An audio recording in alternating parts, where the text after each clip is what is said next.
Hello, hello. Hey. Hello. How are you guys doing? Oh, Hey, just it's the out. horses. Doing okay. Enjoying some vacay. Oh, nice. Yeah, Oregon. That's nice. Yeah. That's nice. Or a Guillaume. Oregon. Oregon. You're up there. How's Beautiful your brother state. feeling? What, Max? How's your brother feeling? He's doing better. Good, Glad- good. Hey, revisionist Ryan. Nice to Yep. see you. Very cool. Yeah, so one of the Bigfoot hunters at the Phenomenon was from Oregon. He actually purposely moved to that location due to the number of Bigfoot sightings. Yeah. And he goes out every day. That's what he does every single day.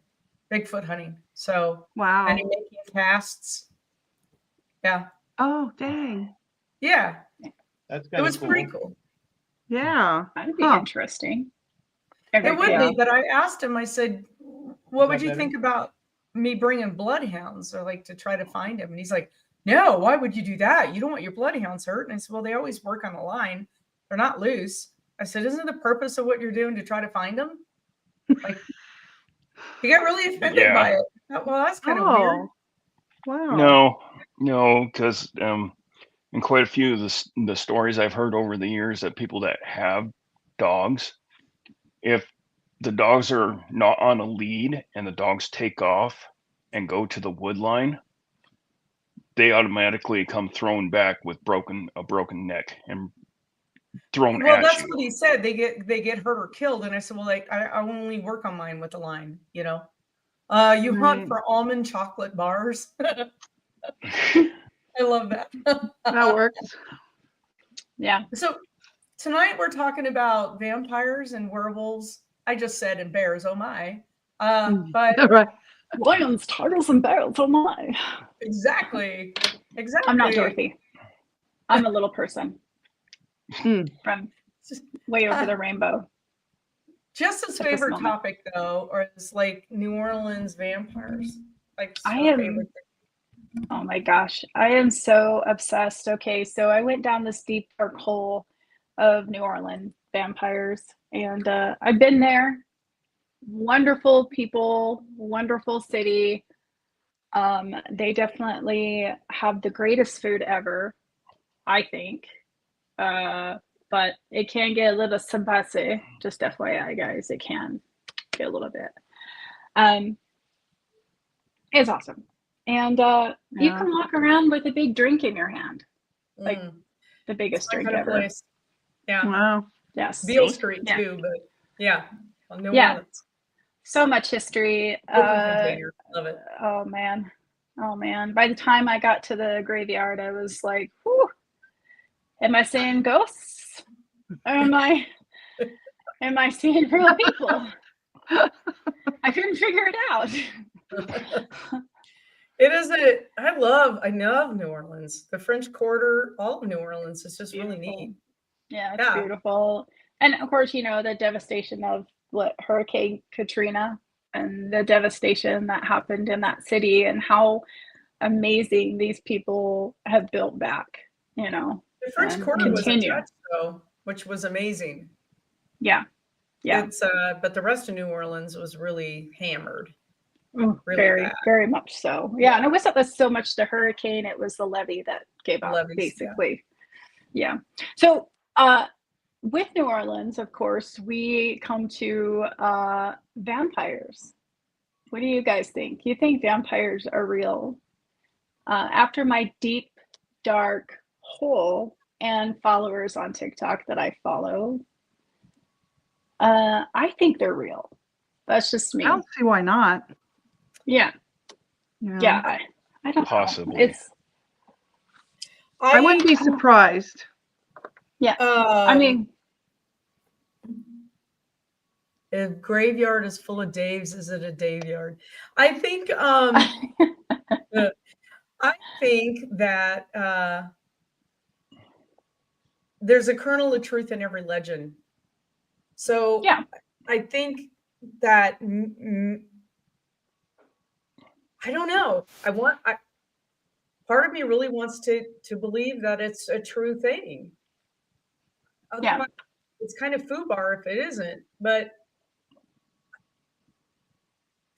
I don't know. Yeah. What do you think, DB? I was just thinking that they've got like different types of vampire legends all over the world. Mm-hmm. So, like Colleen said, there might be a kernel of truth to it, but Right.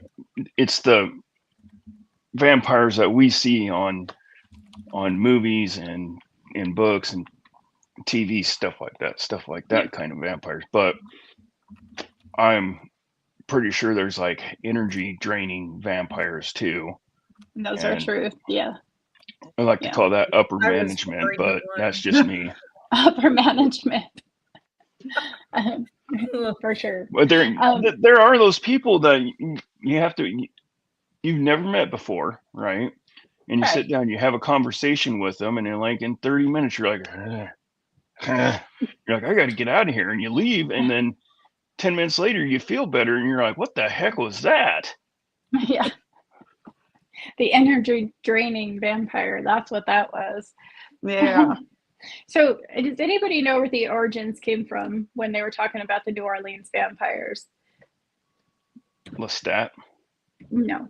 No. So it came back in, I was just going to say it was the early 1700s, and they talk about the casket girls. Yeah. And they were like French girls that would basically, they arrived in like, so New Orleans is like an early 1700 town. Like this city is really old, and we did a show on that on our travel show. When we did on New Orleans and when it was established.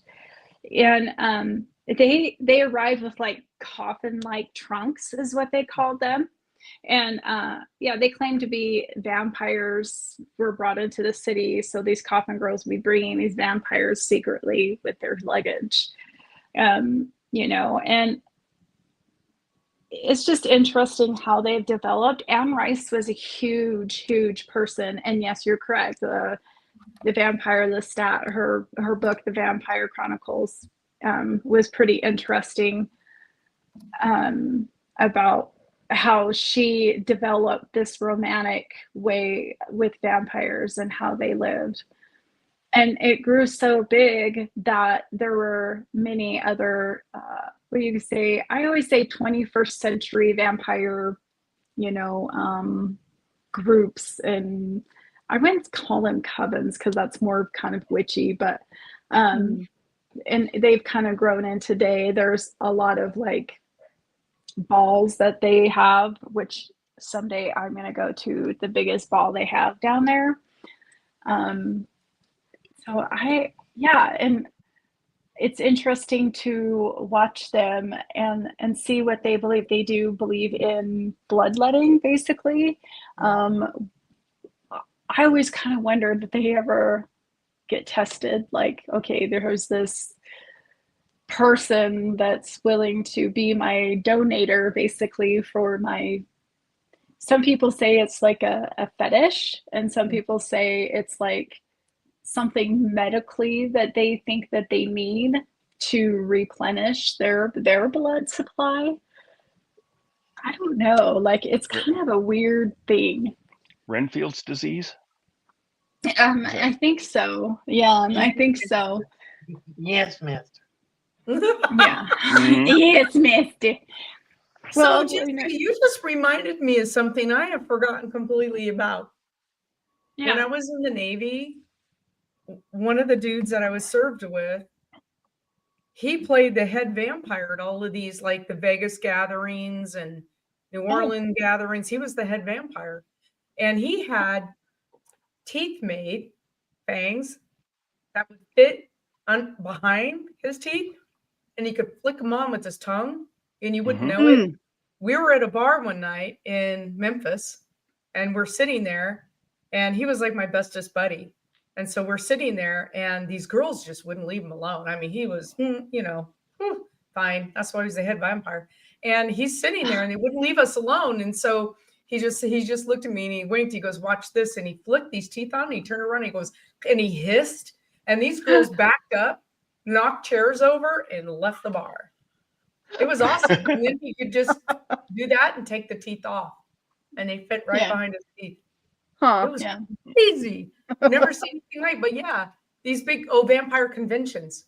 That's Oh yeah. yeah.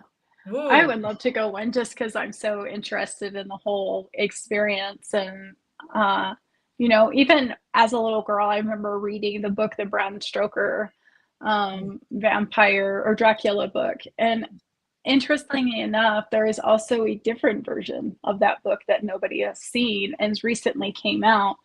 But I don't know if it's been shared with the public yet or if it ever will be shared with the public, that was written about, vampires and Dracula. So it's pretty interesting. Of course, New Orleans brings a whole new meaning of oldness and, the buildings and the mystical. I had an experience where when I was there in the pirate bar, and there's an alley that's there next to, I believe it's the cathedral, Jackson Square, and it's right there. It's the pirate alley. And there was a gentleman, and he was standing there, and he kept watching, and I kept watching him, and he was a gorgeous man. Like, he had the long black hair.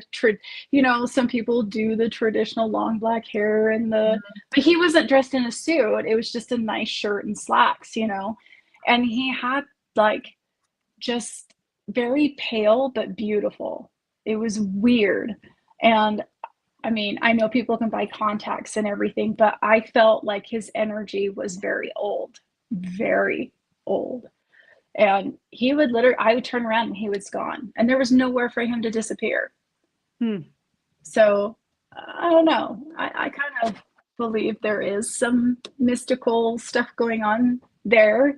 Yeah, I'm interested to find out more, I guess. So. Well, what's funny is the funny part. You talk about how beautiful that man was, and Right. what's funny is one of the first vampires was Nosferatu. Oh yes. And have you ever seen Nosferatu? Oh yeah. Dude looked like very opposite. He looked like 3 miles of mud fence. That guy, he just is ugly as sin. So I think the reason, and if there is a reason for them to come forward, is they've had to progress. They probably had a vampire meeting and they said, look, nosy Ferrati, okay, we can't look at that dude anymore because it can't. You can't look like Bela Look away, I'm Lugosi. hideous. Yeah. You can't. So you have to move Got into long that, fingers. right? You have to move into that aspect of a very beautiful person that just gives off this energy. And there's stories about folks that have actually done that, just like you described. Mm-hmm. There's a story of an Uber driver that just lost their main job, and they had this very beautiful redhead lady come into their Uber, and she goes, I sense that you're not doing very well. And the driver's like, yeah, I just lost my job. Well, just hang out with me. And she kind of transforms her into a vampire. And because she took her under her wing, and it was pretty interesting. Some of these stories they talk about, like, there's traits of a vampire, right? We all know what the traits of a vampire are, right? Mm-hmm. They don't cast a shadow, right? They they don't have a reflection. Right. They have a very, like I said, a very very pale look about them. And he talked about the casket girls or the coffin girls. They were pretty much just mail order brides from France. Yeah. And the reason they were so pale is because women back then were never allowed on deck of a boat. So they stayed underneath. You know, they didn't get any, you know, they didn't get to go out on the deck, because to have a woman in the Navy at that time, especially a redheaded woman, you know, that's bad news. That's bad luck for a boat. Yeah. Yep. That's why they kept them all underneath, where you know, that's, you know, and you figure it's not like nowadays. It took them like 6 months to get here. Yep. So, you know, any of us could go 6 months and we'd be really pale. So I when don't know what my problem is. but the coffin, you know, that was it was like a hope chest. Yeah. And it was just easier to stack them, they said, if they were coffin shaped. Yeah. So pretty interesting how that is. You know, I actually have a buddy of mine that had his canine teeth worked into fangs. Mm-hmm. And he, really nice guy, but that was the first thing I noticed about this guy was his friggin' fangs. Yeah. So, That's crazy. I know people do a lot of like body, you know, changing to look and become an actual vampire. You know, so it's interesting. And I think back then too, the girls who were very well off would wear like a makeup that made them look more paler, because that was the look back then too. Yeah, they so that purposely didn't go in the sun, right? Yeah. Umbrellas, try to stay as pale as they could. Yeah. And it's not I like have the no shiny problem with vampires that. now. I'd Shiny fit right vampires. in. My dad and I have like translucent legs. So The translucent legs. we used to call them flashlight legs. So yeah. Yeah, I mean, it's interesting stuff to look up on New Orleans and all the legends and everything. And of course, I'm a big Anne Rice person too. So I loved Anne Rice, man. Yeah. I guess the question is, would you do it though? Would you want to be turned into a vampire if given the chance? Yes, I would. If it meant no sunlight, I couldn't do it. But if I had a magic ring, you know, I scared Mad Max. He's gone. Yeah, you did. Yeah, I'm done. She didn't want to be the shiny vampire. I probably would you turn into a vampire? God, I don't think so. I need the light as well, you know. Yeah, I don't think I could. Anne Rice is good, but can't. Chicken tastes better. Cheese. Okay, funny guy. Oh my god. So I love the idea of vampires. I really do. I hope. Part of me really hopes that they're real. Like, yeah. There's Max. Let's get him back in here. Part of me really hopes that they're real, and because legends. I live for legends. I live for this stuff. It's just so interesting to let your mind go out there and these questions. Would you? Wouldn't you? What would you do? Would you invite them in? That's the other thing, right? They're supposed to be invited in, or would you just go, you can't come in? Yeah. You know, but then you're screwed when you walk outside. You know what I'm saying? So I'd be hanging down at the bar like, hey, what's up, my guys? Yeah.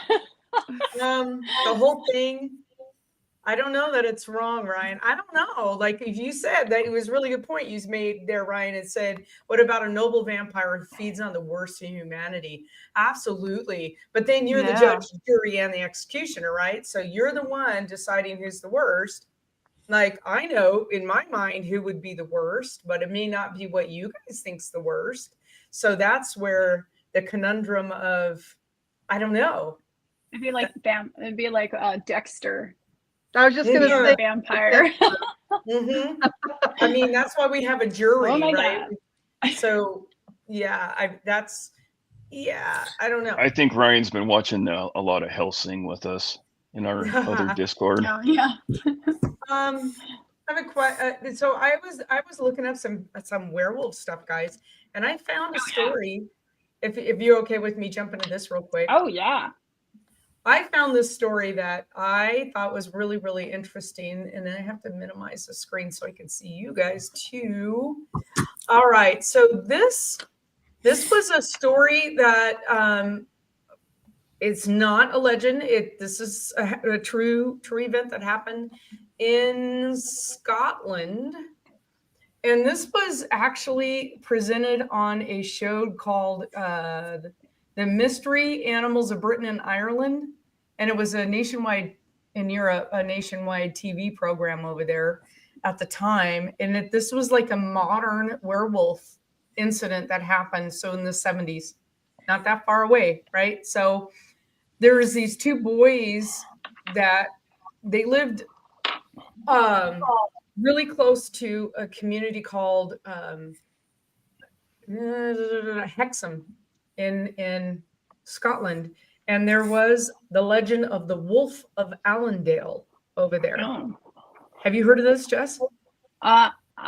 Anything Scottish and their history I love, so it's fine. Yeah, the kilts and all of it. Oof. Anyway, I like the way they throw trees. Oh, or I know. trunks. It's just Like, yeah. how do you do this? The I can't caber even pick toss. up a stick. It's the caber toss that you're talking about. I don't know, but it's yeah, I love it. That's okay, kind of like dwarf tossing. What?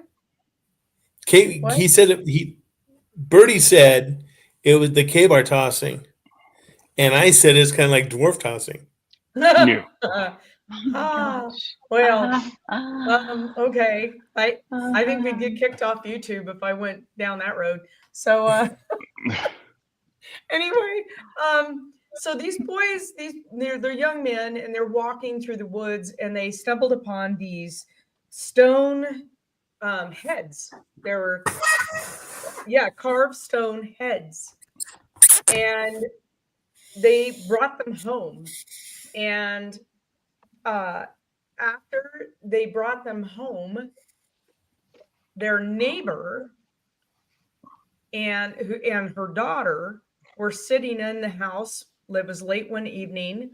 Now they lived next door to these guys that dug up these. They found these heads, and they saw this werewolf creature in their home, and it was bipedal, huge, and they screamed. I mean, they're terrified, obviously. They scream, and it left the room on its hind legs. They found this wolf thing had been upstairs rummaging around stuff, and they couldn't figure out what it was looking for. Well, apparently He was looking for a razor. That's what he was looking for. Well, I would hope. Or what's that stuff? The Nair? Remember Nair? Oh, the Nair? We wear short skirts. Yeah. Anyway. Okay, so the two heads they were small. I guess they were about this big. Really quite small, these carved heads. They ended up in the hands of a collector. Her name was Dr. Ann Ross. And she had other stone heads in this collection of the same age. So they were dated, kind of being to the same date range as the ones that these boys had found. And she gets woken up at like 2 a.m. of she found this strange creature in the doorway of her bedroom. And she said, and this I will quote, it was about 6 feet high, slightly stooping, and it was black against the white door, and it was half animal, half man. The upper part I would have said was wolf. The lower part was human. I would have said that it was covered with a kind of black, very dark fur. It went out, and I just saw it clearly, and then it disappeared, and something made me run after it, which is something I wouldn't normally do. And she said, but I felt compelled to keep running after it. I got out of bed and I ran. I could hear it going down the stairs. Then it disappeared towards the back of the house. So she lived and worked in this area called Southampton in England. And she'd always heard about this Wolf of Allendale legend and these Hexham heads. She associated this visitation of this creature with these heads that she just obtained for the collection. And she dispersed the collection after that. She's done. She got rid of it. It never came back. She truly believes, though, that this was something looking for those heads for whatever reason. So I don't know what the connection is between those two werewolf sightings in the same area and those carved stone heads. But that was interesting to me. It almost sounds like they're not supposed to, all these stone heads are not supposed to be together at once. Or those two in particular were not supposed to be found. Or they were buried for a reason. I don't know. It's weird. I don't know. I don't know why, but I was thinking, well, maybe he's a hairdresser. Maybe those are his hairdress things that he uses to do the hair. I don't know. Maybe mannequins back in the day. Yeah. So I thought that story was really, really interesting. And then there's the Wolver of Shetland. They call him the Wolver of Shetland. And that was actually more of a compassionate werewolf. Oh. Like he had a man's body, a wolf head, and he was not like completely transformed one way or the other. He was kind of a half wolf, half man, and he would sit and he would give fish to people. He would fish and give fish to people. That was interesting. Never heard of a genteel werewolf. Right? So a nice werewolf, so a care wolf. Oh, I like that title, a care wolf, like a care bear. Yeah, I don't know. Okay, so this question's been posed to me before. If you had to be one or the other, a vampire or a werewolf, what would you choose? Is this a Twilight thing? Because if it is, I would go werewolf just because. Well, the Twilight werewolf was the hottest werewolf I've ever seen. Yeah. Well, not that I've seen a lot, but you know. I go werewolf. I don't think I'd want to do the whole breaking of the bones and the spine enlargement and all that every month. Oh, it'd be fine.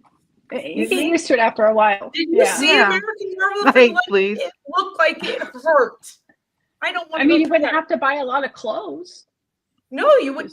You would shred your clothes. You'd have to keep buying them because then you wake up naked in an alley, and you got to find clothes. That's why they all have good jobs. There's only two things that happen: you turned into a werewolf and fell asleep, or two, you had a little bit too much going on.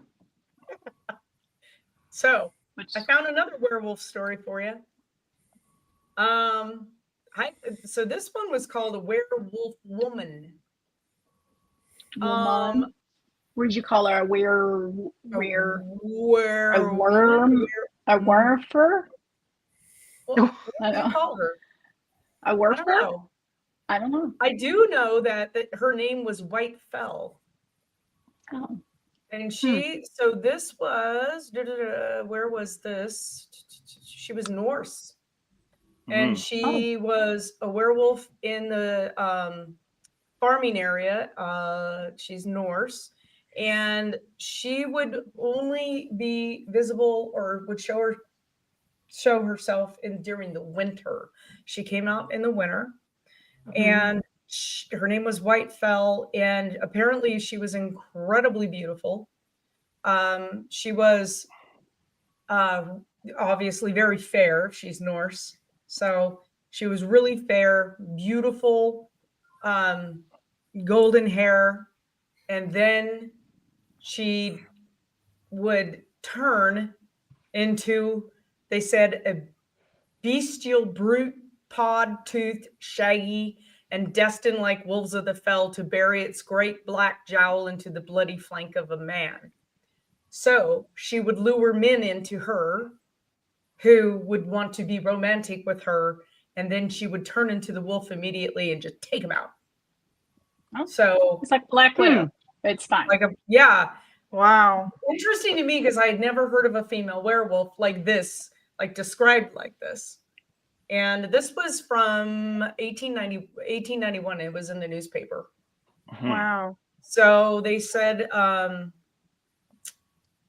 let's see. After devouring 2 victims, the third is saved by the act of a heroic self-sacrifice. A twin brother of the doomed braved the deadly jealousy of his brother in order to pursue and slay the werewolf woman.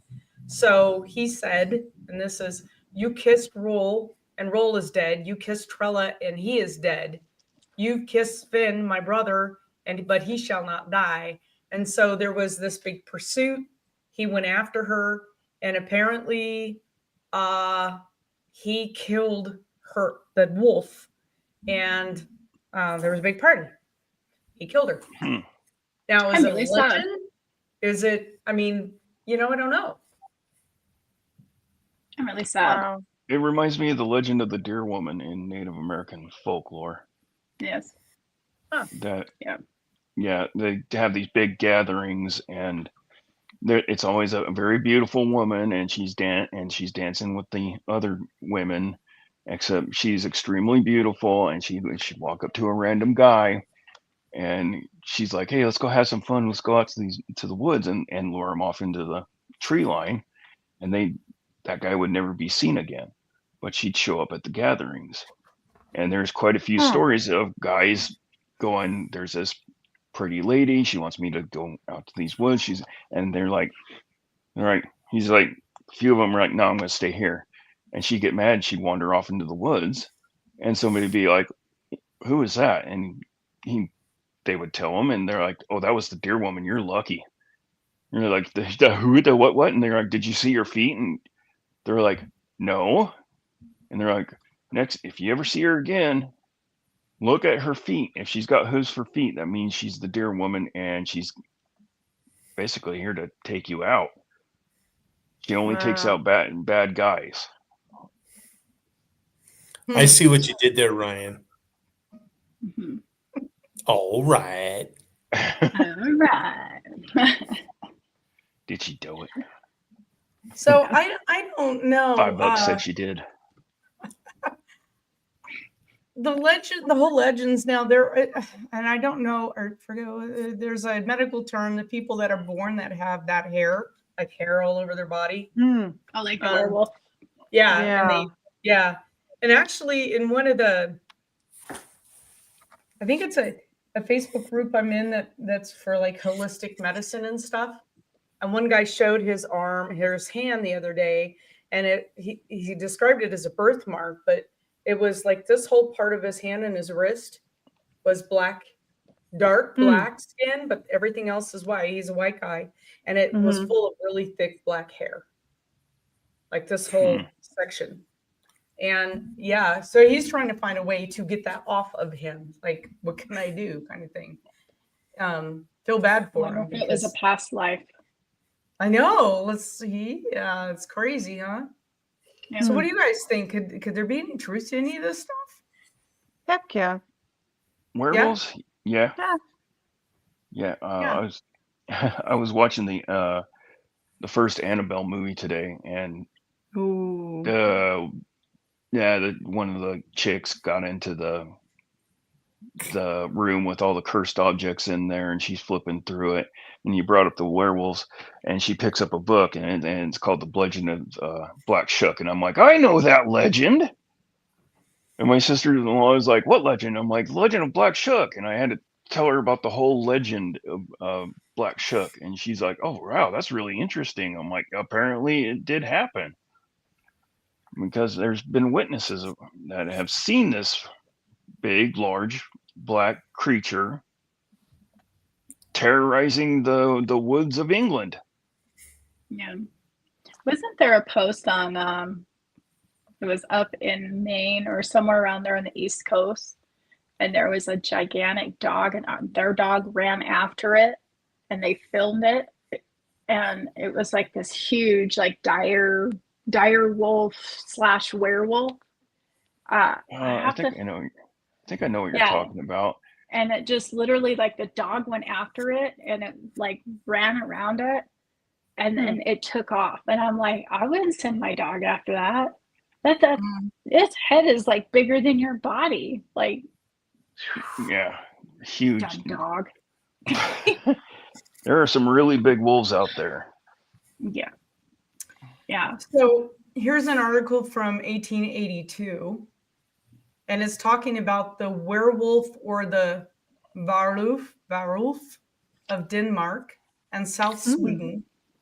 And it is described as has the form of a large shaggy dog with fiery red eyes and only 3 legs. Weird.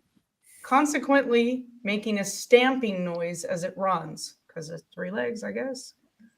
Like the ordinary werewolf, however, it is accounted a transformed human being and is not usually regarded as a death omen. But it asserts that if any ill luck befall a man, such as overturning of his cart or a fall in the snow on a place where they have previously held their nocturnal meeting, the inhabitants of countries where werewolves resort are certain that he will die that year. So it was more of an omen of bad luck. I have to ask my friend in Sweden about this. She might know about it. And that it's called there is another one called the Bargast. Will never Bargast. Bargast. Bargast. It will never injure a pregnant woman. But the inclination of the werewolf is very reverse. So it seems to be different. I mean, it's a different legend. This one seems more of a, like the banshee, like it's foretelling the death. Kind of interesting. I think it's interesting through time how stories change and legends change, but they all kind of circle around the same thing. I don't know. It all had to start from somewhere, and I find it interesting that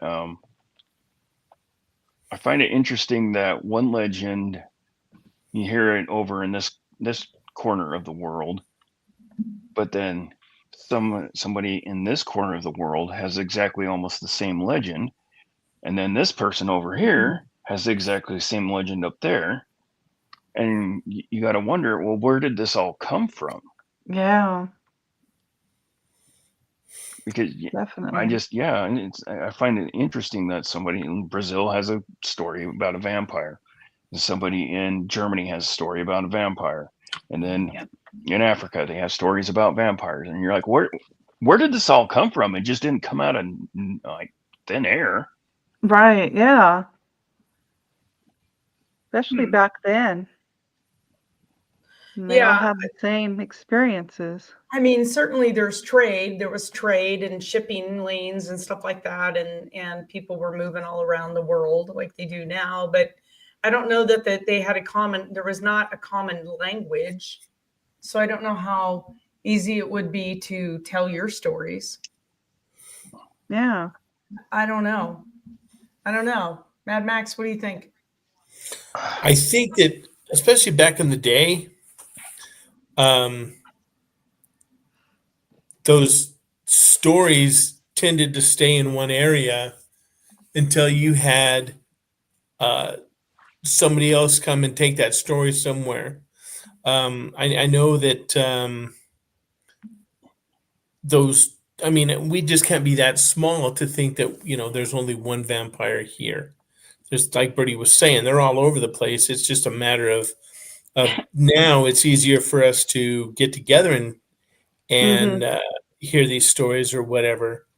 But back then it was until somebody friggin' went to another village, where the storytellers started walking around or whatever. But it's kind of interesting. Yeah, it is. So Yeah. the Luru, I think that's The what it's called. Loop Start. I can't even say it. The Rougarou or the It's not. Loup-garou. It's not the Rougarou that we say here. When it actually started in France, and they call it Mhm. something like the Roux de Leroux. It's Mm-hmm. and that was a story, probably from the 1700s or so in France, where where this creature was killing people, and they hunted him down, tortured him, killed him, skinned him. Yeah, to make a point to if there should be any more over there. And then they hunted down his wife and his daughter too and took them out because they were afraid that they would then become this killing machine as well. So yeah, It's I thought that was crazy really how humans get like, I don't know. Like, I have this thing, like, why do we have to be so violent? Like, I guess it back it's then, you fear. know. It's fear, right? Because if this Yeah. thing's killing people, what else do you do? Take it to the vet? I mean, you don't. What do you do with it?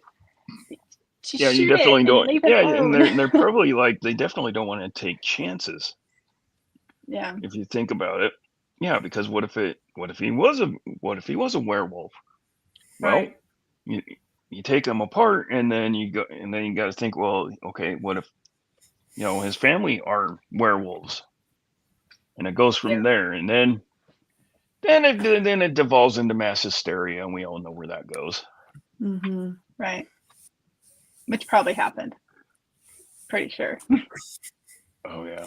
Well, that goes all the way back to that group think. Back in the day, we didn't have these mediums that we use every day. So you had a bunch of people, they'd go down to the general store, and they would all get, they'd all start, saying something, and you get that group think going. So, it's like, hey, you know what? I saw that guy Birdie. He was out last night, walking around with no shirt on, baying at the moon. Or whether that's true or not, but you get those people thinking that way. And then you go, instead of Birdie walking to the outhouse at 3:00 in the morning, it's friggin' that guy's a werewolf and we're going to have to go kill him, because that's the way that they might have been smart in their world, but they didn't have the street smarts. They only knew what they knew. It's kind of like, some of these people that never got off the farm. They know what they know, and that's it. Yeah, there were no world views back then either, No. right? So it was just your village, and maybe you went to a couple of other villages, and that was it. That was it, and that's your group think, and that's where you get into that group think, to where it's like, well, geez Louise, you talk about how like, Red Riding Hood was developed, the story. exactly. Yeah. And like I said, even growing up, my brothers were in Vietnam. We would watch the news every night to see if we saw them. At that point, it would take a letter, friggin' how long to get home? Months, weeks. Now we have this medium that we're on right now. Right. But it gets back to that point where, like I said, that's all those people knew. And instead of, and I'm just using Birdie as an example, instead of him going to the outhouse at 3:00 in the morning, he's out there baying at the moon and friggin' eating squirrels. I have been known to bay at the moon every once in a while, but not eat squirrels. Birdie. I mean, leave him the hog. That's probably why he went to the outhouse. Is like they thought that he was changing into his werewolf self in the outhouse, but really he had I wasn't the baying at early the moon. I ate version. some bad mushrooms instead of going ow. I was going oh. There's a difference. Didn't have any You know, X-Lax, huh? and that's I was the way it is. the You know, early you version get of Taco Bell. exactly. Oh. He said I was sorry. Okay, wait a minute, off topic, but let's play this one out. If certain mushrooms have psychedelic properties, and that's why people eat them, do you think that's why pigs go after them? Do you think pigs trip like humans do? I do. Have to. Wow. It depends. I think some pigs are trained to find truffles. Well, truffles, but I'm just saying psychedelic mushrooms, right? It's possible, yeah. Do you think they're tripping the same way? I think so. Go They're close to human. Now I want to know. I mean, like, right? is there a scientific paper done on this? Because if not, I think we should get grant money and do this. Yeah, that might be kind of terrifying. Is having this like We can be the control. pack of 20 wild boar that my stumble God. across a huge patch of psychedelic mushrooms. They're tripping, and one of them goes, "Dude, I'm hungry, and there's a farm. Let's go eat these people." Oh my God. Have you ever seen boars? Have you ever seen boars fight? Oh yeah. Yeah. Boars they'll start leaning against each other, and if you don't get a pig board down, they will lean against each other and start pushing on each other. And those tusks that come out, they do damage. They will actually use those tusks once they've knocked the other boar down. It's game on, and they will use those, and they will. Yeah, it's bad. I've seen boars fight. Open. And it is just not a hip thing. But can you imagine if they're tripping all the time? It's a freaking boxcar coming towards you. Oh. It feels no pain. Right. And nobody knows. He just wants to say, "Hey, what you doing? Hey, how are you?" And then all of a sudden, have javelinas, and they're nasty mean. Javelinas are horrible. Wicked mean. Horrible. They Mud came lovers. after me on my horses before. I mean, they have no fear. Ooh. Mud Lover's dad him and his buddy were out hunting javelinas one time, and they actually chased Mud Lover's dad and his buddy up a tree. Oh my gosh. Oh yeah. Javelinas are nothing to mess with. No. I know a guy that when they'd go hog hunting, he would carry like a 308, and his backup weapon was a 44 mag, because that was you can't shoot them in the head. You shoot them in the head, it just bounces off. Take them in the heart, huh? They almost have to bleed to death. Wow. Yeah. Anyway, sorry to go down that rabbit trail, but it was just like, do they trip? All of a sudden, Jefferson Airplane's White Rabbit came on. Well, I'm wondering, can you train your pig? Like, could I go out back? Could I train my pigs to hunt psychedelics? Yeah. Like, and then, like if they legalize all of that, I could potentially be making a fortune on these pigs. Hey, pigs are very smart. Pigs are very intelligent. They are. They're very clean animals. People think, they only wallow on their own. No, they don't. I know. They'll poop in one area. Yeah. They'll use the mud because of their it's good on their skin. Well, they can't sweat. Yeah, and they don't like to, that protects them from the sun. They can't sweat, so that cools them off. But I'm going to try next week. They go next week to I say goodbye to them next week, and I'll cry. Aww. I know. I Oh my gosh. Just thought of that. I don't name them. I don't name them on purpose. They're piggy. And but I do like bacon. Just saying. Yeah. Anyway, we were talking about something. Werewolves. What were we talking about? We were talking about werewolves, and somehow we went into pigs tripping on mushrooms. We were talking Does about it taint the meat, you think? Like, Oh my God. I was wondering that too, Jess. Like, did I feed him a bunch of mushrooms and then we ate the ham and we had a great time? Like, wouldn't that be awesome? I mean, I you don't could think it give them a works that great way. time, Would it pop in your before. blood test? Like, could you, because it's like it's a food chain effect. I mean, because sometimes a contaminant, because this is what I do for work, right? It gets the food chain, the food web effect is more, it's more lethal, it's more toxic, it's more everything as you go up the food chain. So if we're eating the pig, could we get like even like, could We do have like even iron more fun? butterfly kind of thing, you know? I know. Wow. Anyway, Things we need to try. I need to put it on. Anyway, okay, werewolves. We're Yeah. back to werewolf. Okay, we talked about the dire wolf. Somebody brought up the dire wolf. mhm. Birdie, wasn't it the Natural History Museum here in Pocatello that has a dire Yes, wolf? they have a skeleton of a dire wolf in there. Yeah, they do. And we've been trying to get down there to take measurements of this thing because Wow. my theory is that the dog man that's out there, I don't people out there in the interwebs. I'm the Idaho state chapter lead for the North American Dog and Man program, but we don't have a lot of dogman sightings in Idaho. We have a very credible sighting in Twin Falls, believe it or not. And maybe we'll do a show on that. I'll recount that Wow. sighting for you guys. I've been in contact with a gentleman. He gave me a bunch of information. I find him very credible. We don't have a lot of sightings, even in northern Idaho, where you think there would be. Yeah. But it's kind of my belief that they might have evolved. There could be some connection to the dire wolf. Oh, Yeah. wow. It's possible, yeah. Yeah, I mean, or the hyena.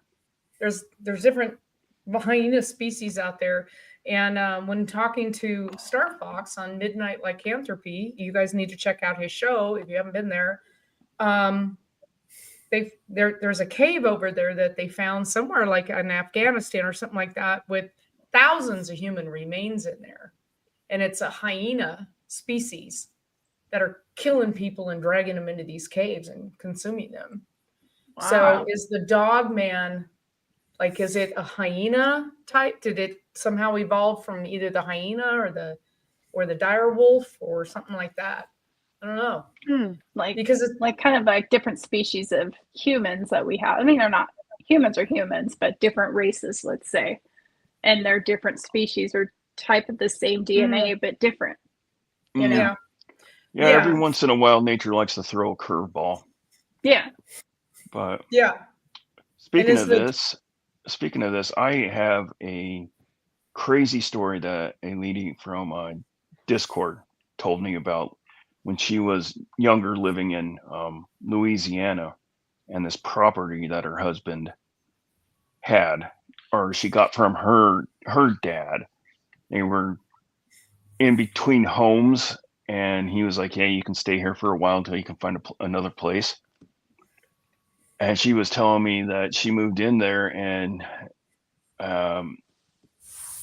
just a little bit after she started moving in there, she was having lots of activities with these dogman sort of creatures prowling the property. And she said after time, it was starting to get worse and worse and worse until they finally had to just.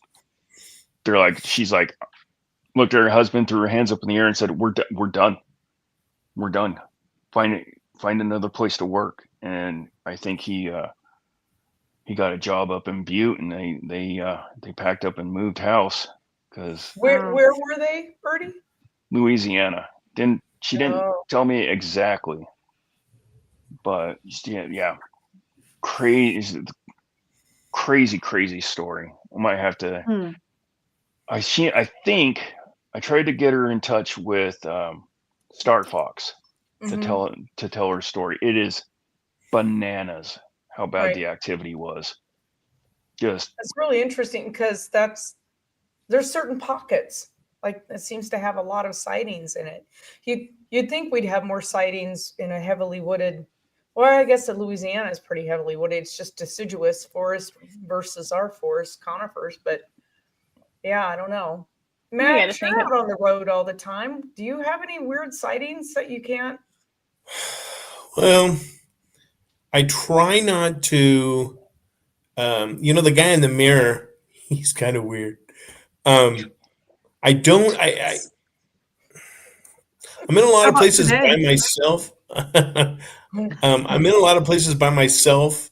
Sometimes, a lot of times, and I, some of these areas, it feels like I'm being watched a lot. And it's not it's not my alter ego or anything like that, but I've seen some stuff that have run across a dirt road, and I don't want to think any more than it's it's a cat. Because I don't want to see that stuff. I don't. I'm all by myself, and I just so I try not to see that stuff. I'm a chicken. Okay, I'm gonna say it. I'm a chicken. Yeah, well, yeah. We're all big and bad until we're actually face to face with Right. the big and bad. Well, what Yeah. did Mike Tyson say? It's all fun and games till you get punched in the face. Yep. Right. Yes, Dave, I So- am scared. Yeah. So I grew up in the forest, Sierra Nevadas, right? And I worked for the Forest Service up there as well. And we worked at night. And when we worked overnight, we worked in pairs. But if we during the day, a lot of what I did was by myself. And there were times when I was out there, and I'm not really afraid of the animals. I know what's in there, and I know how to deal with them. Except the one time I got between a bear and her cub, that was a whole other side. But generally, I'm pretty comfortable in the woods by myself. But there were times where you're out there and you're like, oof, something doesn't feel right. Yeah. Something doesn't feel right Yeah. here. Mhm.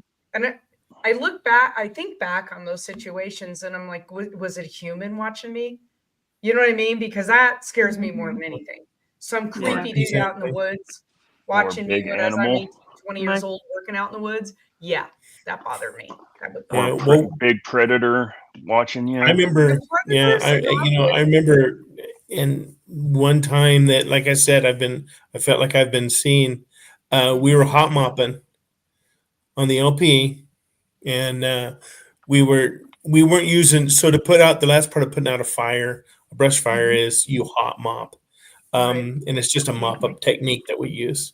And the LP was the Los Padres, so we're hot mopping on the LP, and there's two of us, and my partner would walk off to relieve himself, and it got to that point where it was really quiet, and it's a fire, so you're not going to hear a lot of chitter chatter from the birds, because everybody's been run out. But there's that part where it gets quiet, and this is early afternoon, and we're hot mopping, and my buddy goes away, and it just got really quiet, and the air got heavy, not fire heavy, but just Right. heavy. And I was like, hey, you okay over there? And I was thankful that he actually came back, because, granted, we weren't that far away. Yeah, me too, Ryan. But yeah, there's stuff out there. What do they say about the abyss, right? When we're looking into the abyss is looking back. Mhm. Yeah. So when you're looking, when you're looking into the woods and stuff like that, they're looking back. And Yep. I don't mean to get all deep and everything, but yeah, scary stuff. Yeah, I've said this before, and we're in a city, so we're pretty safe. Now, the further you move away from the city, then the scale starts to slide.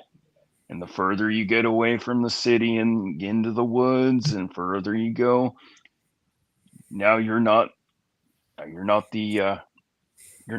predator. you're not the big guy anymore. Now you are prey. I feel differently though, Bertie. I feel less safe around other people. Yeah. I grew up with really no neighbors, and that's the way I prefer it. And even though there's predators out there, we always had dogs. We had dogs outside because we had predators and livestock. And so the dogs were out there to protect the livestock and to protect us. And they drove everything away, right? Like they'd go after anything, keep them out of the yard. But I never felt unsafe in the woods. I felt unsafe in the woods with people around me. I don't want people around me. Yeah. But I don't know. I think it's Like, what you're comfortable with, you know? Yeah. Like, sure. Like if you're like in a camping spot and there's like campers here and there, yeah, you might feel, I feel like a little uneasy, but it's just like, that there's not another person around for 5-10 miles. I'd rather It's have that. kind of creepy. Ugh. What I felt uncomfortable with was when I was backpacking or hiking, because I did it by myself sometimes for 2 weeks. I'd be out backpacking. And this was before spot devices and cell phones and all this. You check in and out at the razor station, and I'd tell my friends where I was going and when to expect me back and what trails and what general area I'd be on, right? If I ran across another person on the trail, I was spooked. I reached for my gun every time because I'm alone. I was a female. I was young, and everybody else is armed too in the woods. Yeah. You don't know what they're going to do. And a lot of the people in the woods are going to the woods because sometimes they have a record, and that's where they're going to stay out of public eye. Or there's something going on that we're not aware of. And so yeah, it was the people. I've run across, I didn't live in grizzly country, right? I lived in black bear country, lots of bear. You shoot at a black bear, typically they take off. We only had one black bear actually was trying to get in the sliding glass door of our house. He was pounding on it to get in, and it was bowing under him. Maybe he was scared of what it was coming after him. Well, it could be like T-Rex or something, but went over and shot a 45 over this bear's head. He didn't even look. He wanted in the house. And I mean, he was aggressive. Yeah, that's, you can deal with some of those rogue bears once in a while, but yeah. But bears pretty much, what their thought process is. They want food. They don't want to hurt people. They want food. They smell that pizza in your place, and when I lived in Tahoe, it was the same way. If you put your trash out too early, the bears would come down the street and they would knock the cans over. Yep. And destroy the cans to get to a pizza box because they could, and then get pissed off because there's no pizza in there. Right. So, and that was just the way it was with them. And I mean, but black bears, they're pretty much whatever. It's the grizzlies and the brown bears, isn't there a saying of the difference between a black bear and a brown bear? Right? A brown bear will shake the tree until you fall. A black bear will follow you up, and a grizzly will just rip the tree out of the ground. Yeah. So. Yeah. I don't know. Anyway. I think this was a fun episode. Thank you guys for joining us tonight on the chat. Ryan, you were a blast. I hope you come back. Everybody who was in our chat tonight, some of our chat streams get hung up and we don't see everybody's chats. So I apologize for that. I don't know. This has something to do with streaming to multiple platforms, I think. But anyway, what are we doing next Wednesday night? We're live with our psychic show. Next Thursday night, I think we have a guest on our show. We're going to be talking about our own personal creepy experiences that we've had. So that's going to be a fun show. So you guys stay safe out there, and we will catch you next week. Bye, everybody. Bye, y'all. Bye, everybody. Ryan, I like the cinnamon bears. Cinnamon bears. I like the cinnamon bears. Yum.